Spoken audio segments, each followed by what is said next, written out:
আসসালামু আলাইকুম। আজকে আপনাদের সাথে একটা নতুন ভিডিও শেয়ার করব। এটা হচ্ছে 700 কেভিএ ডিজেল জেনারেটর।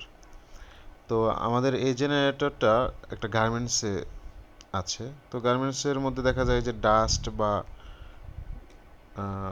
সুতার কারণে এই রেডিয়েটরগুলা জেনারেটর চলার সময় রেডিয়েটরগুলো ব্লক হয়ে যায়, তাতে বাতাসটা ঠিকঠাক মতো চলাচল করতে পারে না। জেনারেটর ওভার টেম্পারেচারে মাঝে মাঝে বন্ধ হয়ে যায় বা লোড নেওয়া যায় না, এই ধরনের প্রবলেম ফেস করতে হয়। তো আমরা আজকে এই 700 কেভিএর জেনারেটর থেকে আলাদা করে এই রেডিয়েটরটা ক্লিন করে আবার লাগাবো। তো এটা একটু কষ্টের কাজ, তারপরেও আমাদের করতে হয়। এটা হচ্ছে আমাদের 6 মাসে একবার করে আমরা এটা পরিষ্কার করি। তো আপনাদের ভিডিওটা দেখবেন, একদম প্রথম থেকে শেষ পর্যন্ত আপনাদের দেখাবো যে আসলে কিভাবে কি করতেছি আমরা। এটা হচ্ছে এই জেনারেটর রেডিয়েটর দুইটা পার্ট থাকে। তো এটা পার্ট পার্ট করে খোলা যায়। তো আমার যে টিম বা আমরা একসাথেই, আমরা তিনজন ছিলাম, তিনজনে মিলে এই পার্ট পার্ট করে এটা খুলবো আর কি। তো এটার জন্য নিচে রেডিয়েটরের পাইপ থাকে, পানির যে পাইপ উপরে থাকে। তো দেখতেছেন যে আমরা রেডিয়েটরগুলো খুলে ফেলছি। এত পার্ট পার্ট তো এভাবে দেখানো যায় না। তো রেডিয়েটর খোলার পরে রেডিয়েটর কন্ডিশনটা এত পরিমাণে ময়লা ছিল যে আপনাদের দেখতেই পারতেছেন যে ভিডিওতে, যে বাতাসে বা জেনারেটর চলতে চলতে এই সুতার কারণে একদম রেডিয়েটরগুলো জ্যাম হয়েছিল। তাতে বাতাস ঠিকঠাক মতো পাস হতে পারতেছিল না, যার কারণে জেনারেটরের টেম্পারেচারটা হাই হয়ে যাওয়াটা স্বাভাবিক।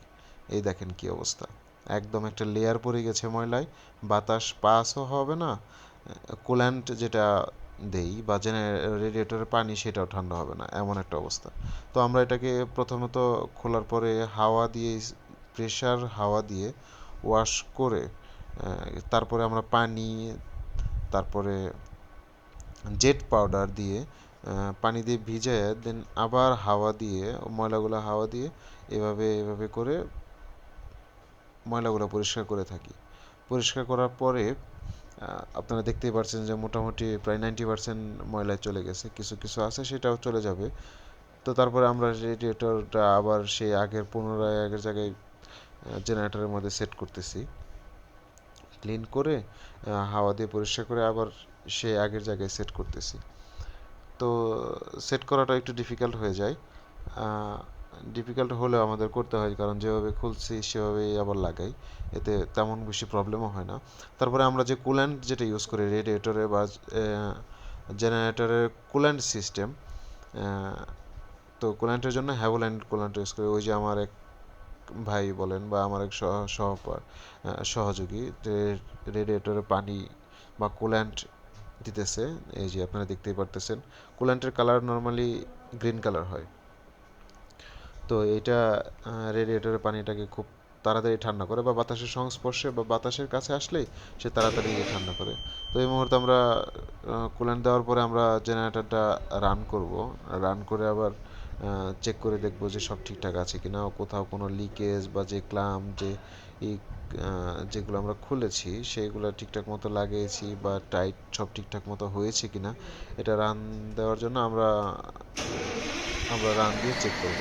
তো আমরা একবার রান দিলাম, ওই যে দেখতেই পাচ্ছেন যে আসলে রান হয়েছে বা চলতেছে। তো সব ঠিকঠাক আছে, সব চলতেছে বা জেনারেটরে কোনো লিকেজ টিকেজ পাইনি। হালকা একটু লিকেজ পাইছিলাম, সেটাও আমরা সামান্য একটু লিকেজ ছিল, স্ক্রুড্রাইভার দিয়ে টাইট দিতেছি। তো এখন সব ঠিকঠাক আছে। আমি আপনাদের রানিং অবস্থার সামনে দেখালাম, এই যে রেডিয়েটরটা দেখেন কতটা ক্লিন হয়েছে, আগে কী ছিল আর কী হয়েছে। তো এই হচ্ছে অবস্থা। তো ভালো থাকবেন সবাই। আর আমরা সাধারণত ডিজেল জেনারেটর মোটামুটি সব ধরনের কাজই করে থাকি।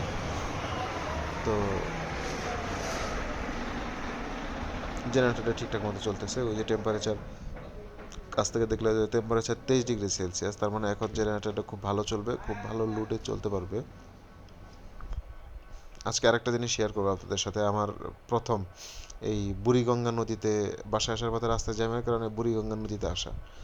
নদী দিয়ে এই ছোট ছোট কোষায় বা এইভাবে আসা। আমি যেহেতু গ্রামের ছেলে, এগুলোতে ওই যে মানুষের যে এক ধরনের আগলা যে ভয়, পড়ে যাবো, এই সেই আমি যে এই ধরনের কোনো ফিলিংস নেই আমার মধ্যে। আমি গ্রামের ছেলে, আমার কাছে এটা কোনো ব্যাপার না। আর আমি সাঁতারও জানি।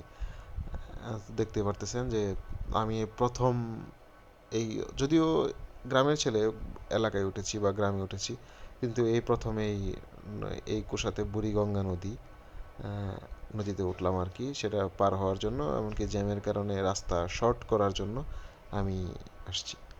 তো যাই হোক, সবাই ভালো থাকবেন, নিজের খেয়াল